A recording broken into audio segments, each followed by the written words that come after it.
Next आपके पास आ जाती है प्रॉफिटेबिलिटी रेशियो। प्रॉफिटेबिलिटी से किनका कंसर्न होता है?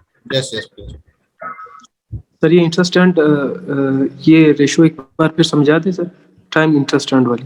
देखिए, ये टाइम इंटरेस्ट रेशियो सिर्फ वहां पे होगी जब कंपनी ने डेट लिया होगा, और जब कंपनी डेट लेती है और उसको यूटिलाइज करती है तो ये कंसेप्ट कहलाता है लीवरेज। क्या कहलाता है? लीवरेज।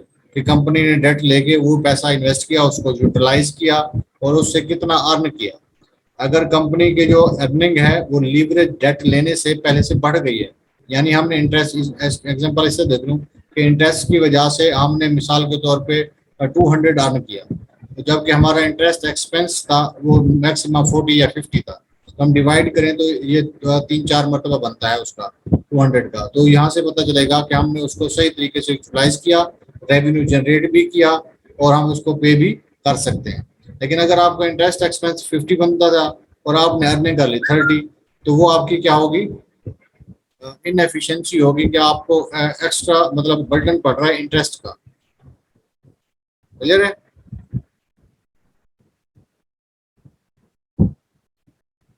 Yes sir. नेक्स्ट आपके पास प्रॉफिटेबिलिटी रेशियो। क्या आपने प्रॉफिट मार्जिन, प्रॉफिट से रिलेटेड जो रेशियोज हैं वो कैसे कैलकुलेट करने हैं? क्योंकि प्रॉफिट से किसका कंसर्न होता है ज्यादा? स्टॉक होल्डर का, जिन्होंने कंपनी के अंदर इन्वेस्ट किया होता है उनको किससे कंसर्न होता है? प्रॉफिटेबिलिटी। और ये वो प्रॉफिटेबिलिटी है जिससे जो कंपनी के मैनेजमेंट है उनकी परफॉर्मेंस का पता चलता है कि जितनी ज्यादा प्रॉफिटेबिलिटी होती रहेगी इसका मतलब है कि आपकी जो मैनेजमेंट है वो परफॉर्म अच्छा कर रही है, उसकी परफॉर्मेंस भी अच्छी है। और जितना ज्यादा प्रॉफिटेबिलिटी होगी ओनर्स का और इन्वेस्टर्स का ट्रस्ट जो है वो कंपनी के ऊपर बिल्ट होगा। तो सबसे पहले जो है प्रॉफिट मार्जिन हम देखते हैं कि प्रॉफिट मार्जिन का फार्मूला क्या होगा? Net income divided by net cell. तो ये आपके पास मल्टीप्लाई बाई 100 करेंगे तो ये परसेंटेज आ जाएगा कि आपका जो प्रॉफिट मार्जिन है ओवरऑल सेल का कितने परसेंट है? 16.4%। नेट इनकम और सेल का आपस में जो रिलेशन है।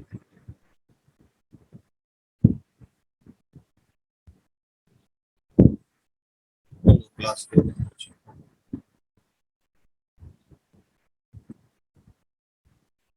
नेक्स्ट आपके पास आ जाता है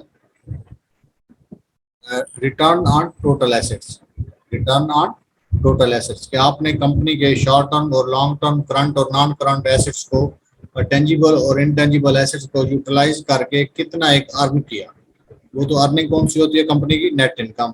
तो इसका आपस में रिलेशन देखना है रिटर्न ऑन टोटल एसेट्स, यानी नेट इनकम और टोटल एसेट्स का आपस में रिलेशन देखना है। तो इसका फार्मूला होगा return on total asset is equal to net income divided by average total assets. तो यहाँ पे इसकी परसेंटेज कितनी आ रही है? 26.8%। तो हम कंपनी का कंपैरिजन करें तो एप्पल की 19.7% है, दूसरी की कितनी है? 4% है, जबकि रिम की कितनी है? 26%। तो हम ये कह सकते हैं कि जो रिटर्न सबसे ज्यादा जो रिम वाली कंपनी है इसने सबसे ज्यादा प्रॉफिट एसेट्स को यूटिलाइज किया और अर्निंग रिसीव की।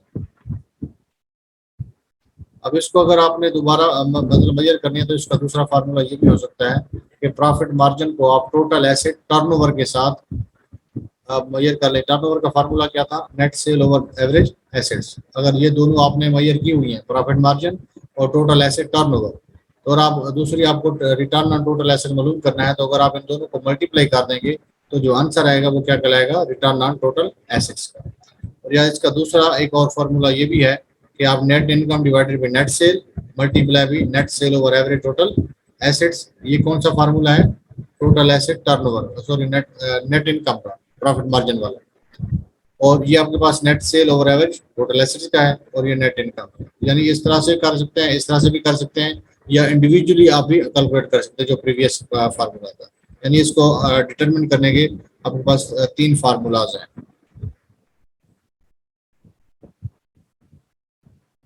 नेक्स्ट आपके पास है return on common stock equity.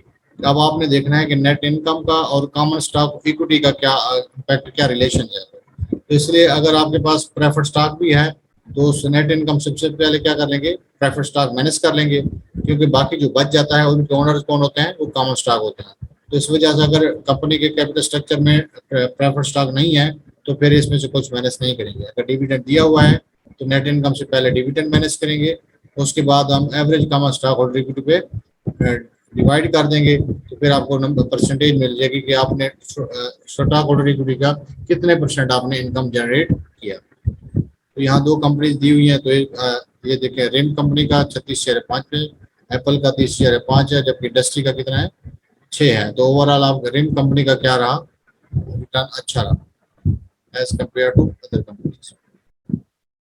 Next आपके पास आता है मार्केट प्रॉस्पेक्ट्स। तो इसके सूरत में आपके पास जो फर्स्ट रेशियो है वो आ जाती है प्राइस और अर्निंग रेशियो। अर्निंग रेशियो से मुराद अर्निंग पर शेयर है, और प्राइस से मुराद प्राइस ऑफ द स्टॉक है, कंपनी की जो शेयर की या स्टॉक की मार्केट वैल्यू होती है उससे कंसर्न है। तो आपने ये मालूम करने के लिए मार्केट प्राइस पर common share divided by earning per share, तो यहाँ से पता चलेगा कि आपके पास प्राइस और अर्निंग का रिलेशन कितना है, कि कितना आप कंपनी अर्न कर रही है, क्योंकि कंपनी ने दोनों तरह से अर्न करना होता है।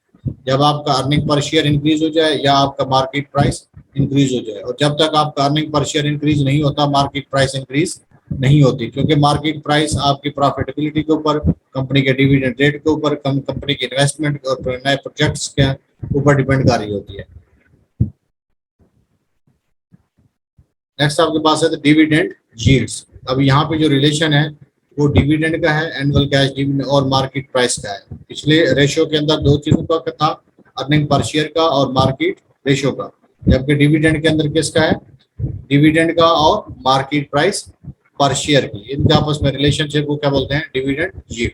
तो यहाँ से आप परसेंटेज ड्राइव करेंगे कि आपने कितने परसेंट अर्न किया। और ये अब आपके पास समरी दी हुई है तमाम रेशियोज की। अब इसका आप स्क्रीनशॉट ले लें तो ज़्यादा बेहतर रहेगा। मैं इसको थोड़ा सा स्मॉल कर देता हूँ ताकि सारी रेशियो एक ही जगह पे आ जाए।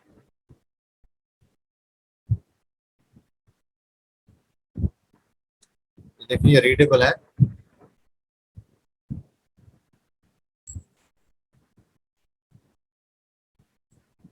इसका स्क्रीनशॉट ले लें इसका, फिर हम इसको डिस्कस कर लेते हैं।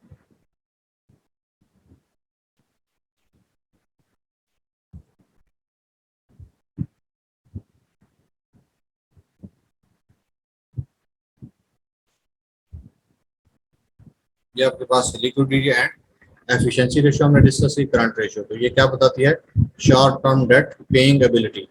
नेक्स्ट हमने एसी टेस्ट रेशियो की, ये समरी ओवरऑल हो गई। तो ये current assets minus inventory divided by current liabilities, अगर वो नहीं करते तो फिर आप दूसरा cash plus short investment plus current receivable divided by total current liabilities. तो ये क्या बनते हैं, immediate short term debt paying ability.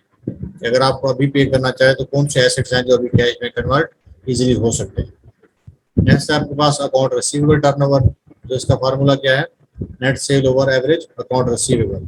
तो ये कौन सी चीज मेजर करती है, एफिशिएंसी ऑफ कलेक्शन को, क्या कितनी स्पीडली आप कलेक्ट इसको कर रहे हैं। नेक्स्ट आपके पास इन्वेंट्री टर्नओवर। तो cost of goods sold divided by average inventory, तो efficiency of inventory management. Next आपके पास डेज सेल्स वाले, ये वाले फार्मूले हैं जो हमने सारे वन टू वन डिस्कस किए, और अब उनकी मैयर ये बता रही है कि किस लिए हम इसको मैयर करते हैं। अब इससे रिलेटेड अगर आपने कोई क्वेश्चन पूछने हैं तो आप लोग डिस्कस कर सकते हैं। ये सारी रेशियो हम डिस्कस कर चुके हैं। अब इस चैप्टर की जो एक्सरसाइज है वो भी मैं आपको शेयर कर दूंगा, प्लस आपको एमए गणित की एडवांस अकाउंटिंग का जो रेशियो एनालिसिस का चैप्टर है वो भी मैं आपको मतलब पीडीएफ फाइल सुबह शेयर कर दूंगा। आपने दोनों से प्रैक्टिस कर लेनी है, क्योंकि बाज और एक क्वेश्चन है वैन हॉर्न का फाइनेंस से, वो भी मैं कोशिश करूंगा आपको सेंड कर दूंगा, क्योंकि वो रिवर्स मेथड है और अब अक्सर ये पेपर में आ जाता है। तो आपको इनकम स्टेटमेंट और बैलेंस शीट दे देते हैं और साथ में कुछ रेशियोज बता देते हैं, या तो वो रेशियोज फाइंड करनी होती हैं या मिसिंग फिगर्स फाइंड करनी होती हैं, या वो रिवर्सल मेथड आता है कि रेशियो बता देते हैं, उसकी मदद से आप बैलेंस शीट को कंप्लीट करें। तो इस वजह से आप इसकी अच्छी तरह प्रैक्टिस करें, क्योंकि इसमें अक्सर क्वेश्चन आपके पास सीएसएस पीएमएस दोनों में आया होता है। तो इसकी प्रैक्टिस जितनी ज़्यादा करेंगे, सबसे पहले प्रैक्टिस यही करनी है कि आपने फार्मूलाज को अच्छी तरह से याद करना है, अंडरस्टैंड करना है, 2-3 मरतबा याद करके इनको सबको लिख लें, उसके बाद इसकी प्रैक्टिस स्टार्ट करें। अब आप क्वेश्चन आंसर सेशन स्टार्ट कर सकते हैं। इससे रिलेटेड कोई भी डिस्कशन आप करना चाहते हैं तो कर। Yes please.